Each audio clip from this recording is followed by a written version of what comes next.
ஏன் என்னுடைய திட்டங்கள்லாம் செயல்படாம போகுதுன்னு வருத்தப்படுறவங்களா நீங்க?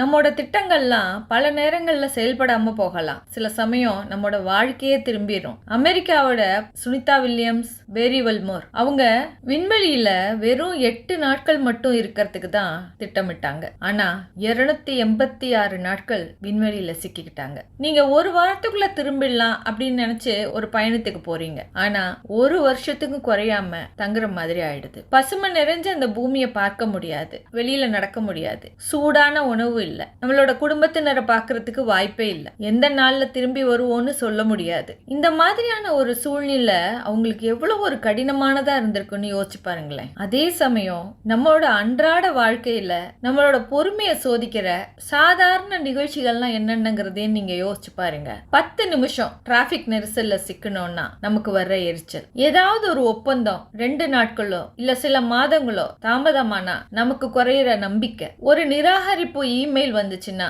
உடனே அதை வேணான்னு முடிவு பண்ணி ஒதுங்கி போற ஒரு மன எண்ணம். ஆனா அந்த விண்வெளி வீரர்கள் அவங்க எந்த முடிவும் எடுக்க முடியாம, எந்த தீர்வும் இல்லாம 286 நாட்கள் அந்த ஸ்பேஸ்ல, அந்த வெற்றிடத்துல பொறுமையா காத்திருக்க வேண்டிய ஒரு சூழ்நிலையில இருந்தாங்க. ஒரு ஃபிளைட் டிக்கெட் போட்டுட்டு அவங்களால திரும்ப முடியாது. அவங்க பண்ணினது எல்லாம் பொறுமையா, அமைதியா, மனச ரொம்ப காமா வச்சுக்கிட்டு ட்ரஸ்டோட அங்க இருந்ததுதான். அவங்க தளரல, தள்ளாடல, நம்பிக்கையோட இருந்தாங்க. பிரச்சனைகள்லாம் தீர்த்துக்கிட்டாங்க. இப்போ இறுதியா வெற்றிகரமா பூமிக்கு பத்திரமா திரும்பிட்டாங்க. வாழ்க்கை எப்போதும் நம்மோட திட்டப்படி நடக்காது. சில சமயம் திட்டம் முற்றிலுமா திசை மாறிடும். சில விஷயங்கள் காலதாமதமாகும், தற்காலிக தோல்விகள் வரும், தடைகள் வரலாம். ஆனா அந்த வீரர்கள் 286 நாட்கள் விண்வெளியில இருந்தோம் இத பத்திலாம் கவலைப்படல. அப்படின்னா நம்ம வாழ்க்கையில வர்ற தாமதங்களையும் தடைகளையும் நாம எளிதா சமாளிக்கலாம் தானே? அடுத்த தடவை வாழ்க்கை உங்களை சோதிக்கும் போது